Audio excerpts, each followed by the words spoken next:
Hello, my name is Mars, and welcome back to Saltsea Chronicles. Before we do anything else, I wanted to see what version of spoils we have here on the Grace. It seems like kind of an odd time to be playing cards, but considering that the Grace is a place we could go to earlier, that we decided to skip, this is probably something that we could have done then as well. So let's play some spoils. One of the players lays down a card and the other side a game well played. Yes, very well done. Spoils? Here? The player looks up, then spreads their arms widely in invitation. I don't know. I'm feeling a lot of things right now. But I definitely don't feel lucky. The opposite, actually. We play as a kind of therapy. The players nod. Distraction, occupation, that kind of thing. Play can be a refuge for some. I certainly get that. Why do you think I play video games? Join us? Sandy lets out a long sigh. I don't know. Iris, I do feel a bit like I've been running around too much. Maybe it would be good to sit? Iris shrugs. Okay. How do they play on the Grace? Uphill struggle. Make the most of a bad hand. Oh, this is a mission. Sometimes chance just isn't on your side. You're going to be given unlucky cards in all 3 rounds. See how well you can do despite the odds. Even losing by a small margin, 48 points or less, will be a win in this case. Sometimes you just need to play to occupy your mind. That's nice. Okay. I don't even know what counts as an unlucky hand in this game.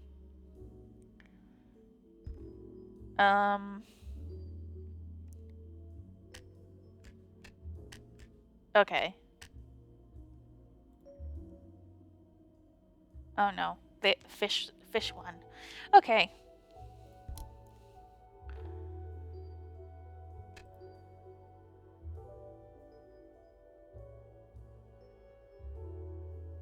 Okay.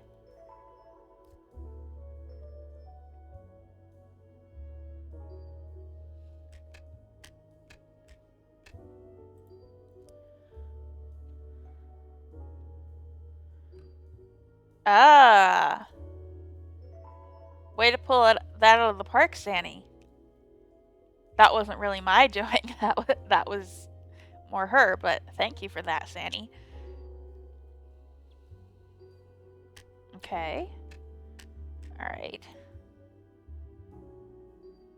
Damn it. Alright, we're still winning somehow. I mean, it's early in the hand, so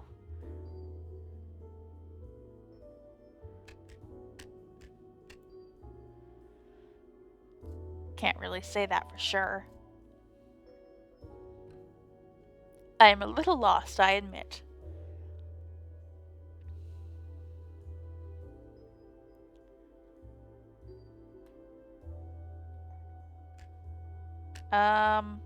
Okay, we can take this. Yes! Haha!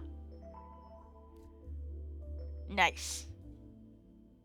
Oh damn, now it's my turn. 10 of anchors.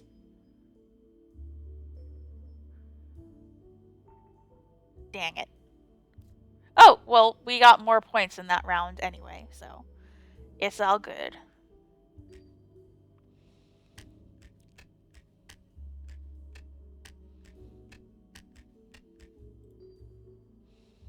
It's all good.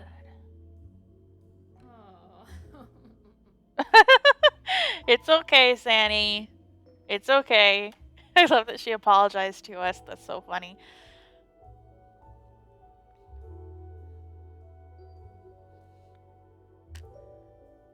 Okay.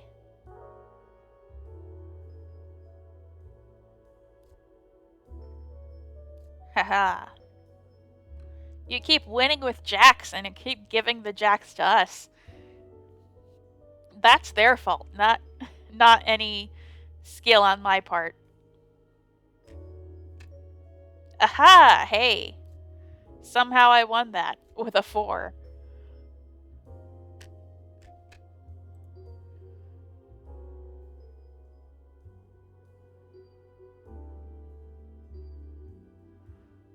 Okay. Hey, we're making out pretty good with a bad hand, I gotta say. Okay.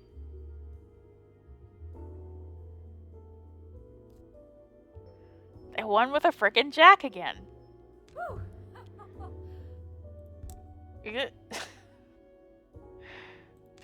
Doing pretty good so far. Alright, let's see that luck turn around completely this time. Alright. I'm gonna want fish, I think. Okay. Shells wins.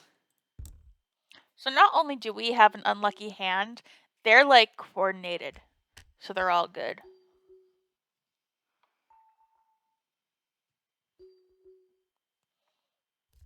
Okay, not starting great. I am feeling indecisive today.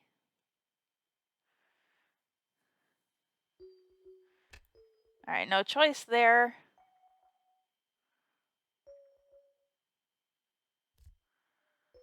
Alright. Thankfully, we have a bit of a buffer.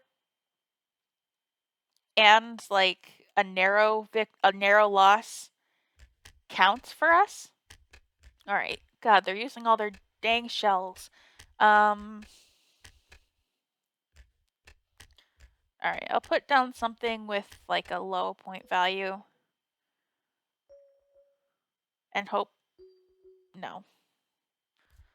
Sandy did not pull that out of the park for us. Yikes.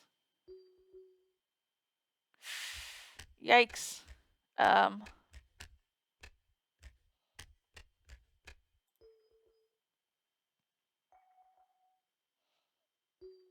Yeah. Okay. Our luck has turned all the way around. Alright, please, Sandy. Please, Sandy. Have a good anchor card. No. Damn it. I was putting all my stock in Sandy having a good anchor card, but no.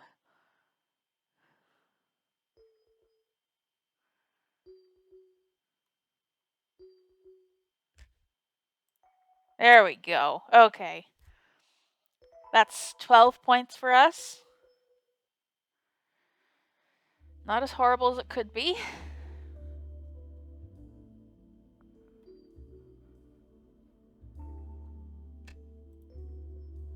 Alright, please. No king. I rather think we needed that. Yes, okay. Good, good, good. We're catching up. We're catching up. We'll probably still lose, but by a small enough margin, I think, that it won't matter.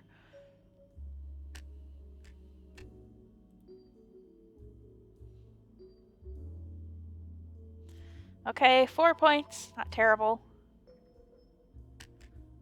All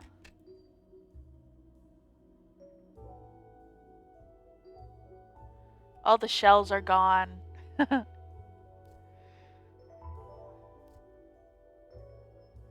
Alright, I don't want to win with a jack.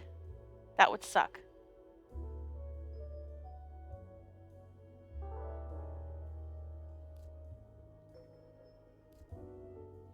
Maybe I should have put my jack down, because she kept her shells. Okay. We do get a jack. Alright. Okay, we're losing by 4. That's narrow, that's narrow.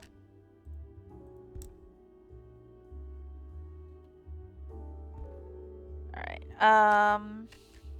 what am I gonna want? Anchors, I guess. But I don't have enough to beat...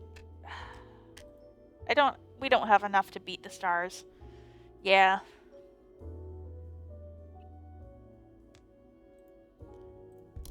Okay.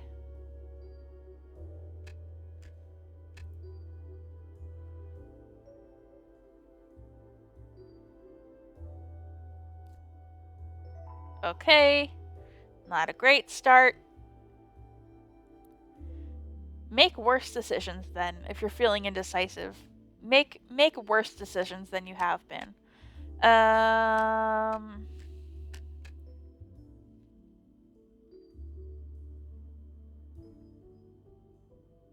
Has the king already been played of the stars? I think so. Yeah.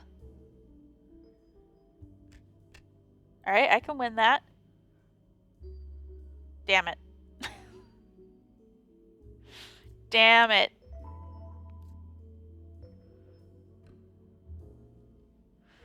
Ugh.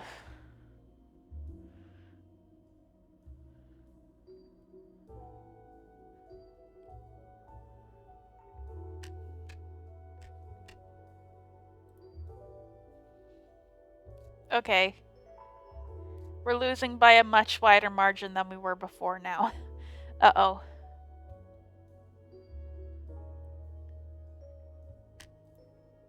Okay.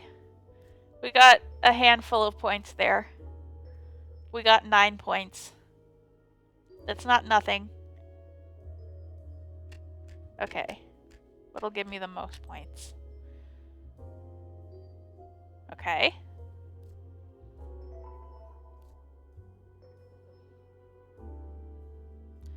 Alright.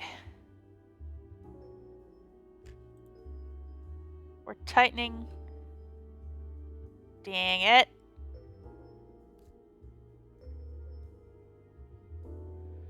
Uh-oh.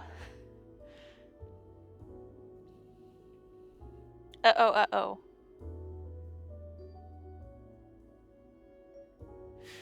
Oh boy.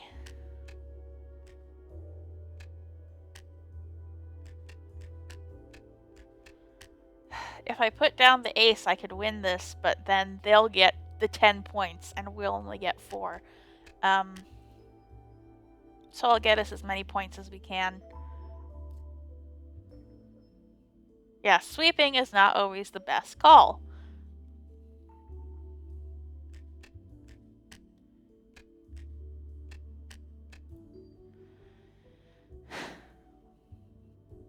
Alright, at least we got 11 points out of that. I don't think it's enough to bridge the gap, though.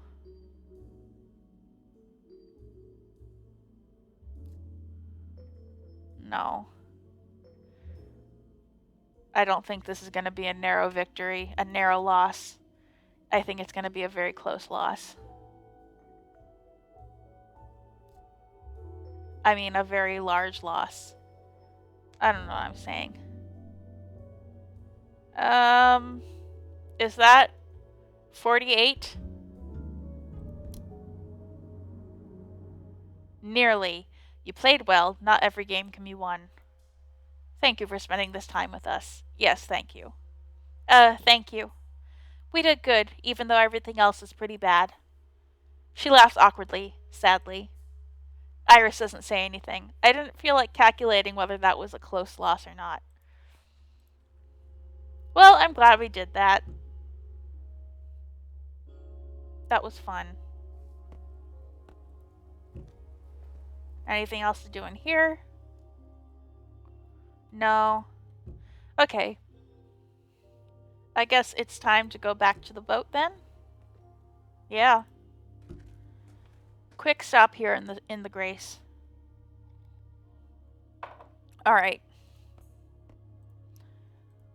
What does ready even look like? Oh. Grief anew. Sandy grabs Iris's arm and pulls them to a sudden stop. I can't. Iris blinks. I can't. I'm sorry. I have to stay. Makes sense, I suppose. You came on board to find Mandy, and here she is. Iris's face twists. But what if we need you? Sandy crumples. I'm so sorry. I want to help you all. But it's my sister. Sandy takes Iris's hand in hers. I can't leave her, not right now.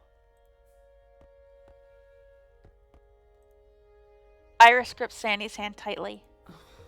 I'm glad you found Mandy. I won't ever forget you. Any of you. You didn't just give me passage. You gave me a home. The first home I ever chose. Iris nods. Mm-hmm. I hope your sister can find one too. Send word, okay? Promise? Radio me as soon as you can. Iris laughs. It seems ridiculous. Such a mundane request for such an unknown future. I will. Sandy grasps Iris in a tight hug, then lets go. And, will you give this to Molpe? Sandy rolls up her sleeve and undoes a fine golden bracelet. Iris is startled. That doesn't look like gold. Tell her that if she and Ade need a home, when all of this is done, tell her I'll be here. She grins, but it's a smile full of sadness. She's determined to be brave. Okay. Fair weather, Iris. Iris nods. Mm-hmm. Calm waters. Sandy watches as Iris boards the tender, then turns to run back across the bleach. Hmm. She's her sister, an act of true love. That's the achievement I got. Well, we're back more or less to the crew we started with. She's not even going to say goodbye? Iris shakes their head. She told me to give you this. She said if you need a home, she'll be here. Molpe looks down at the delicate chain in her hands, surprised, confused, maybe a little pleased. Stu clears her throat. And how was the memorial kitten? Did it help? I said the words. I still feel... I don't know. I'm glad you went. For all of us. But of course, it's okay if you don't feel different. Sometimes we do these things for who we are later. Yeah, well, we know what we need to do now, though, right? Molpe looks up, slipping the chain in her pocket. Right. Ade gives a small cry. Who cares about Maya anymore, honestly? Stop K's. Time to stop K's. To stop all this hurt. The beacon. Finally. Are we all ready for this? Neshko shifts uneasily. Maya is still our Maya, I'm sure. We will be able to reason with her. Nah, she left us. I'm like, who even cares about finding Maya at this point? She left of her own volition, and she didn't even lie to us about it. She just ghosted us, basically. Like, who cares about her? Molpe looks doubtful despite all her hopes. But this, wave of waves that Mandy spoke of, what do you understand of it? Iris shrugs. It sounded serious, something she was really scared of. But she stopped talking before she could explain. Merle frowns. It seems we could be sailing into considerable danger. Stu chuckles. For a change. Rye smiles. Maybe. If Sunny can get Mandy to explain more, they can send word? Maybe. But either way... Agreed. Either way, we're sailing to the beacon. We have our bearing. Each member of the crew looks to the others. Yes. I. Together. It's time. For Kiddick. Goodbye. Things will never be the same. Alright, we're sailing to the beacon. There are still 4 other places we haven't been on this playthrough, but that's what replays are for. Alright. Last time we're seeing this. Will Sandy and Kiddick be cut, I guess?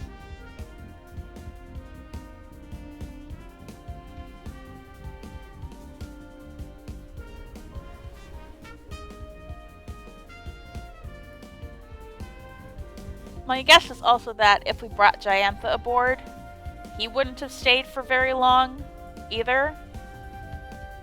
Oh, we still get Kiddick in dreams. And Sanny, okay. They're still a part of our crew, whether they're physically here or not. That's a good remembrance, I think.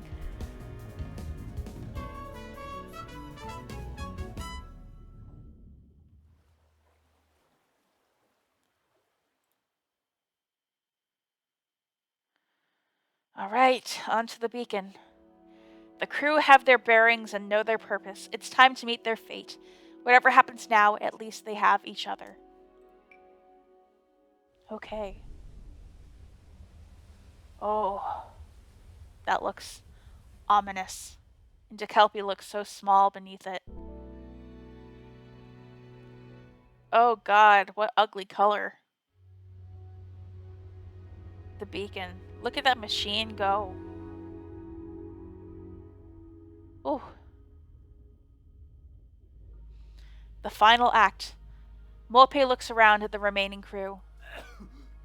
Merle coughs, the smog thick in his lungs.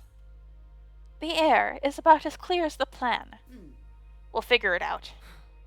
We stop Kay's. It's not hard. Yes.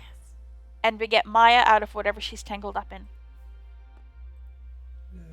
Will we truly be able to stop Kay's? And, well, are we sure Kay's needs stopping? This disaster, this wave of waves. What if... Are you kidding? After everything we've lost? Neshka looks away. Iris is right. Anything that harms this many people, it isn't good. I do wish we were somehow more informed, however. Find Maya, stop Kay's. Everything else is just detail. And how? How will we do it? We search the island. Merle's breath is ragged. Iris, perhaps we should keep a low profile. Bit of caution seems wise. Listen. Enough. Adi reaches for Molpe, who offers a finger to hold. We split up. We use our strengths. Okay. Neshko, you're with me. We'll round the coast and try to find Maya. Iris, you said they have some kind of powerful transmitter, right? They nod. Find it. Get in there, get whatever information you can. Do your thing. Send out a distress signal if you have to. May I assist? I have been keeping very thorough notes. I guess. All right. Iris and Merle. That was the pair we started with, weren't they? Good idea. Watch Iris's back. Merle nods. Stu? We know Craze recruits dream sailors, right? That's what I should do. Try find things out that way. Stu sighs. But I'll have to hang back for just a bit. I need a moment of quiet to remember everything that Kiddick... everything I learned. Iris looks away. Molpe softens, remembering where Iris's anger is coming from. We've been through a lot, and we went through it together. Merle coughs as tendrils of smoke curl around the ship. He catches his breath. We're ready. Okay. Let's go. Troublemaker, at least they tried? What? What was that achievement? It was gold-plated, so it's rare. It looked like the scuppered symbol? Alright, so we need to choose who to follow, Stu or Iris and Merle. I mean, if it's a choice between them and we only get one option, hopefully we can follow all three groups of people. But I think I'll start with Iris and Merle. Oh boy. Just because, you know, they're who we started with, and I feel like we should tie ourselves back to that starting point. Look at these dead-looking jellyfish. The air, thick with strange smoke, is difficult to breathe, much more acrid than smoke from any normal fire. Alright. Molpe's difficult and burgeoning feelings are hurt by Sandy leaving them so soon.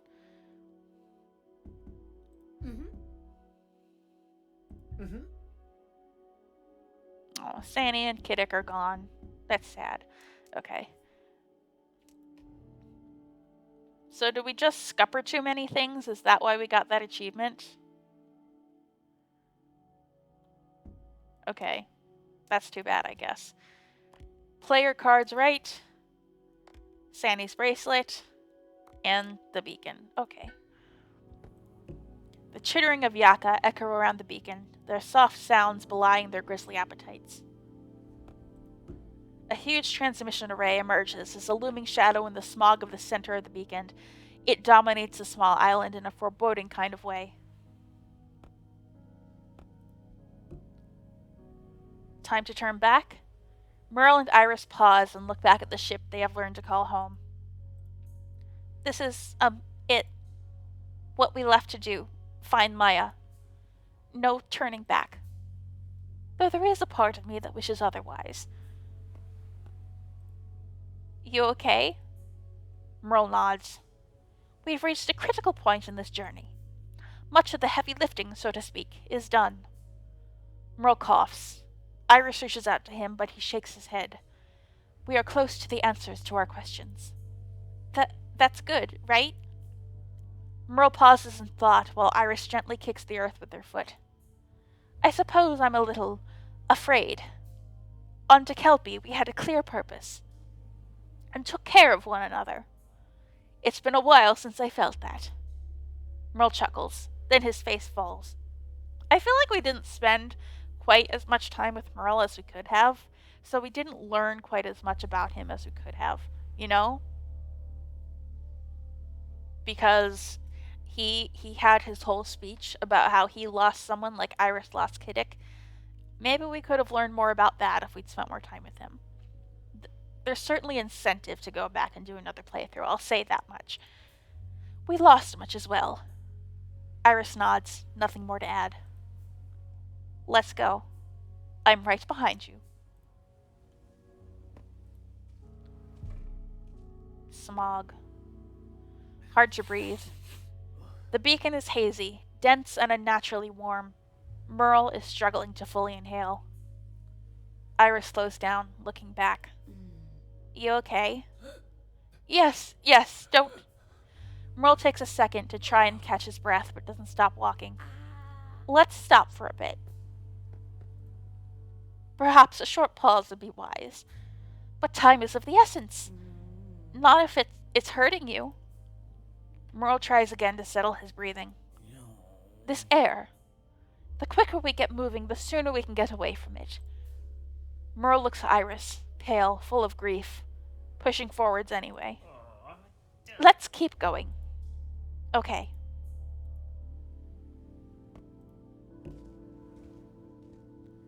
A familiar find. Merle splats a couple of iridescent beads on the shore and bends to pick one up. He rolls it around between his fingers, thoughtfully. Important artifact? Merle doesn't seem to hear. Or thinking of making yourself a necklace?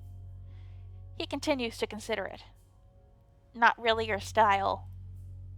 Do you recognize these? Iris frowns, trying to place it. Then they gasp, nod. Diantha was here? Oh. Merle puts one of the beads in his bag. I may be mistaken. Iris looks around as if Diantha might leap out at them any second. I think we should move on now. Okay, yeah. Let's be quick.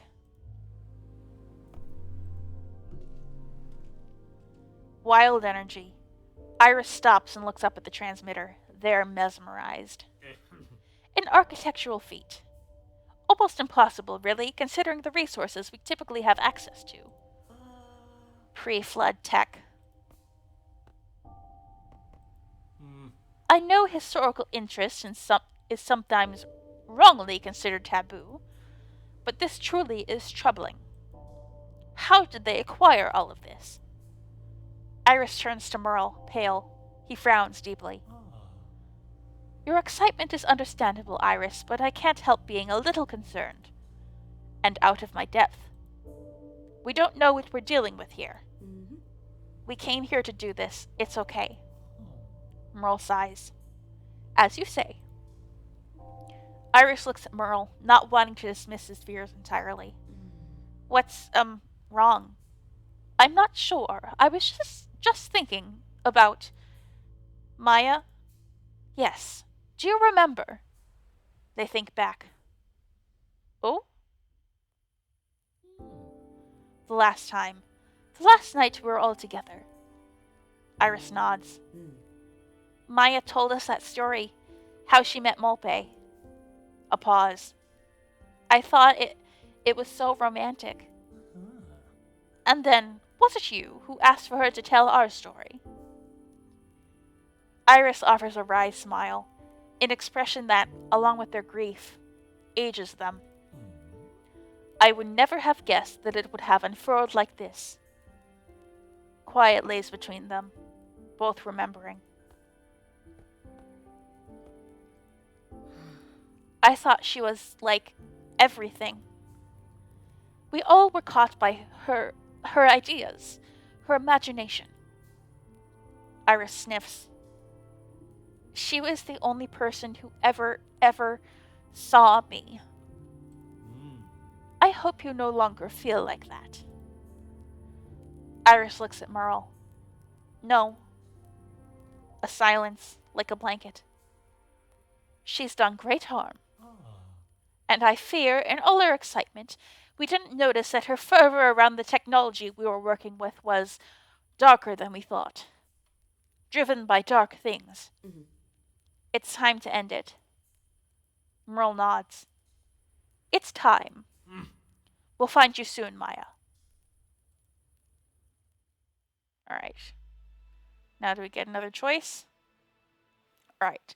My guess is that time has passed, and now... So we missed part of what we were doing with Stu, and now we can continue with Merle and Iris, but we should check in with Stu as well, I think.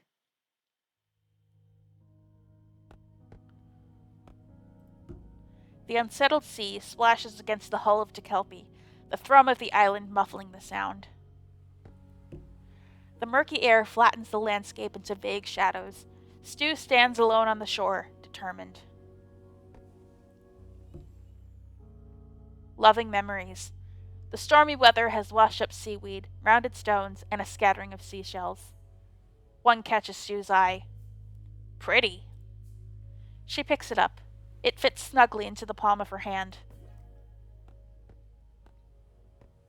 Think about Miguel. We didn't get a chance to see Miguel, who is her husband, I believe, or her partner. So think about him. I know you miss him. For Miguel, she says in her language. And I do remember that when she was dream sailing before, she remembered her home on Los Gatos, and it was comforting to her. Pipe down. Fog conceals the Yaka, but their shrieks pierce the air. Stu, hand on chin, is trying to think. Another screech. Rusting Yaka.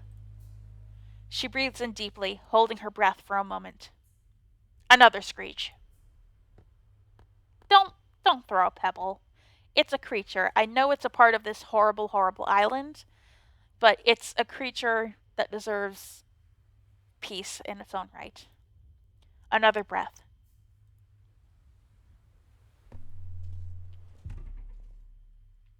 Sea dancers. Oh. Excuse me. Can I click on this? There we go. Beauty and darkness. The rough waves shimmer with the light of sea dancers. Stu winces at the sight of the glowing creatures. Wish you were here to help, kitten. Oh. Ready? Stu considers what she has to do next. Wavers. A deep breath. Into the depths. Stu settles on the rock.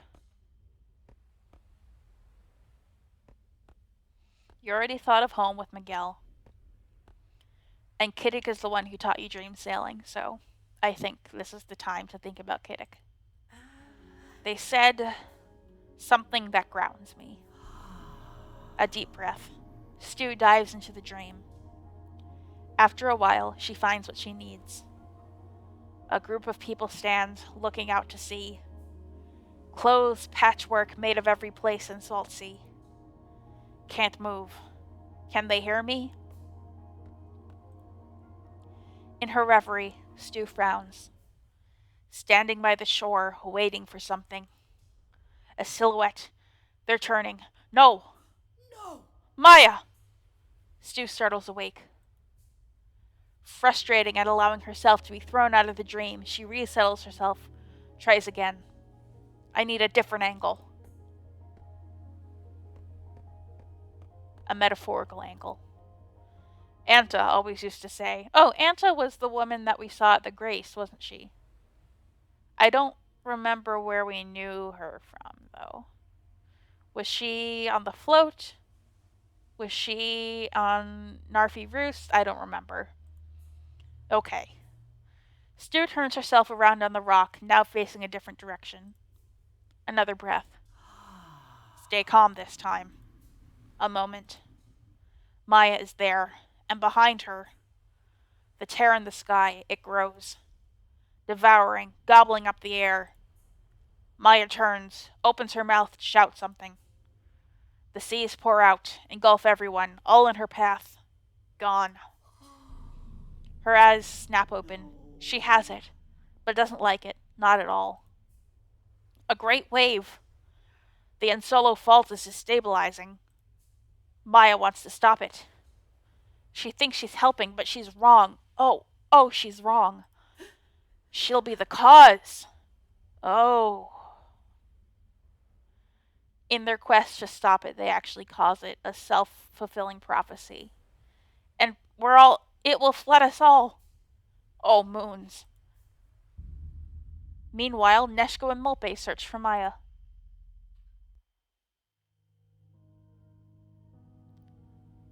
God, that's gorgeous. And so terrifying. This is the tear in the sky, isn't it?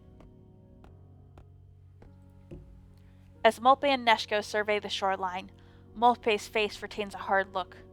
A look unchanged since Kiddick died. The transmitter hums with countless broadcasts. The audio crackles, swelling and receding, like waves on a static shore. Our friends on the inside. Molpe squints at the tower of radios. I hope they're getting on okay. I wish my old friend Karas could see this. Molpe frowns, then suddenly bursts out laughing. Molpe? Who do you think is having more fun with that thing, Iris or Merle? Oh, Iris is, definitely. Our young ratter, no doubt. I can just imagine them bickering.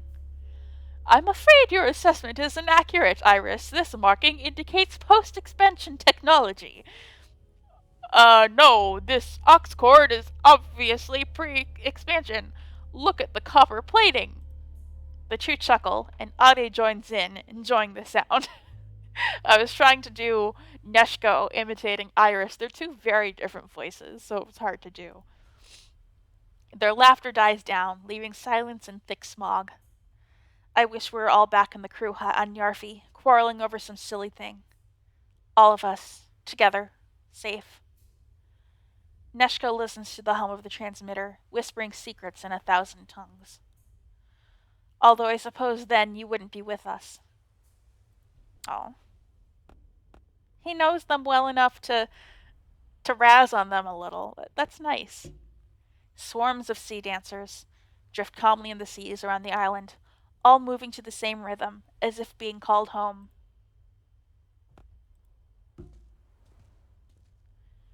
Are smoke without fire? A metallic concoction of tubes and plating lies on the shore like a clenched fist. Is that what I think it is? An engine. That's the thing that started all of this, wasn't it? That's what Maya was looking into. That caught Kay's attention, I presume. Maya always was fascinated by old tech, you said. She liked to talk about it, draw plans, that kind of thing. But this... Isn't this wrong? Neshko tries to shrug. Perhaps just flotsam. Molpe raises an eyebrow. Like us? Neshko smiles. Everyone is a little strange, a little lost or broken. Molpe can feel her will to face Maya slipping. Enough. Let's move on. That's the Ensolo fault. The fault. Molpe reaches behind her to clutch Ade's leg firmly, seeking comfort as much as giving it. She's staring out into the distance, frowning. They say it's bad luck, don't they? Neshko gazes up at the rolling banks of deep indigo cloud, fizzling with storms and ribbons of iridescent light. He looks away. It's terrific. Yes. Terrifying. What possessed anyone to build a base here? I want to say I'm ready for this. I am ready for this. But I'm also afraid. Neshko seems to be lost in the vastness of the fault. Courage is feeling afraid and persisting nevertheless. True. I'm glad you're here with us, Neshko. Neshko winces.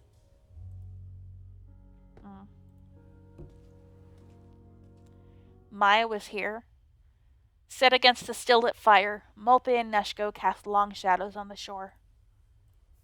Neshko keeps his eyes on the horizon. Ade is uncharacteristically quiet. Flames dance in Molpe's eyes as she crouches to look at the base of it. Ha! Neshko flinches at her sudden exclamation. I knew it. Molpe grins. Always did use too much kindling. Maya was here. This is proof. Fan the flames or extinguish hope. Sometimes when we miss someone, we see them everywhere. Even in the ashes of a bonfire. Ade watches the flames, spellbound. Molpe doesn't respond. There's the ship. The silent sails. The sails are down. The followed ship. The smog clears for a moment, and Molpe gasps. What stands before them is the silhouette of a ship.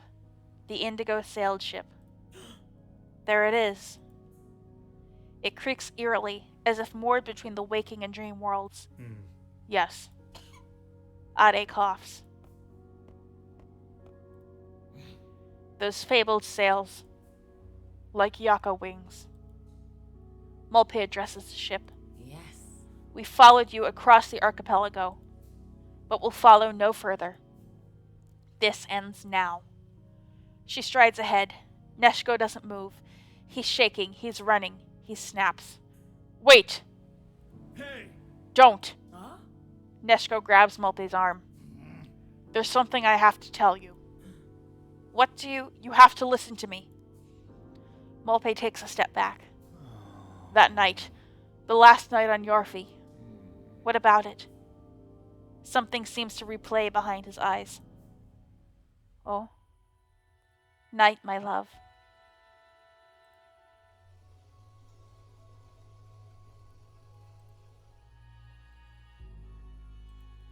Was that hand?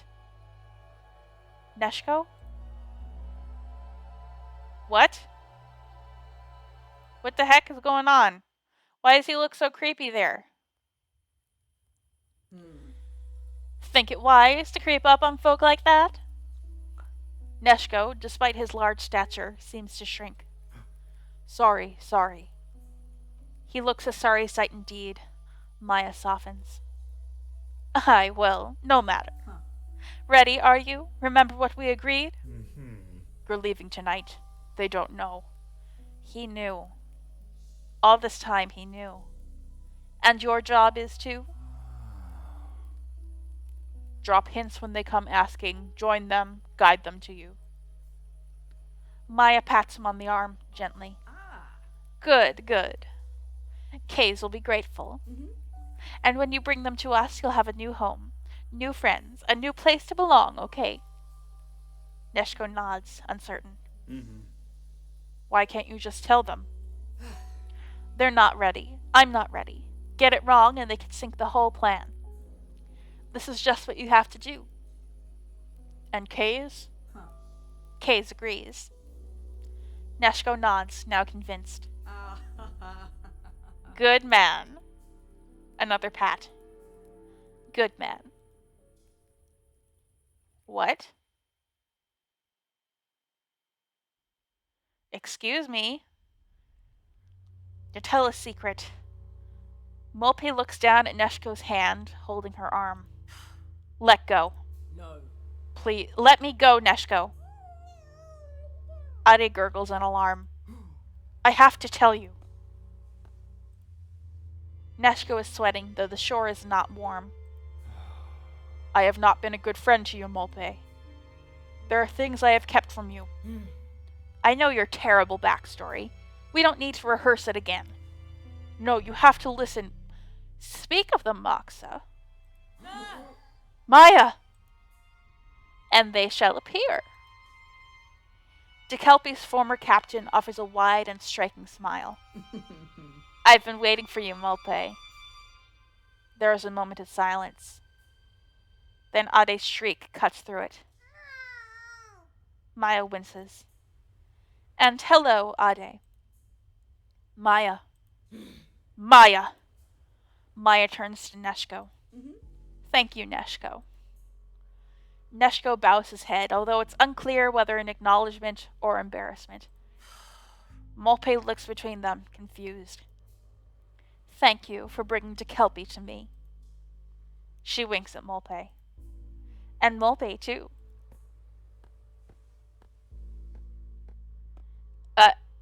I'm more upset by Neshko's betrayal at this point. Maya, screw her. Neshko, how could you? We didn't all make it. A pained look crosses Maya's face. I know, it was a hard journey. But you kept Molpe safe, and the ship. You did well. Molpe turns to Neshko. What does she mean? You don't have to worry. Okay. Now you're here, we can move forward. Together. Neshko cannot look Molpe in the eye. Yes, of course. They stand together on the shore. Molpe needs to know what Maya has done. To be continued when the world dries up, another side of the story. What? We're getting this now?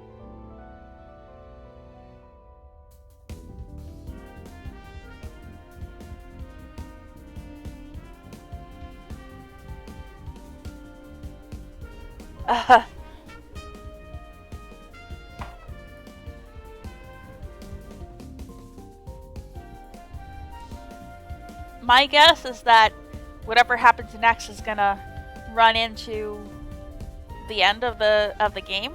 So when it gives me the opportunity, I'm gonna save and I'm gonna quit and save the finale for next time.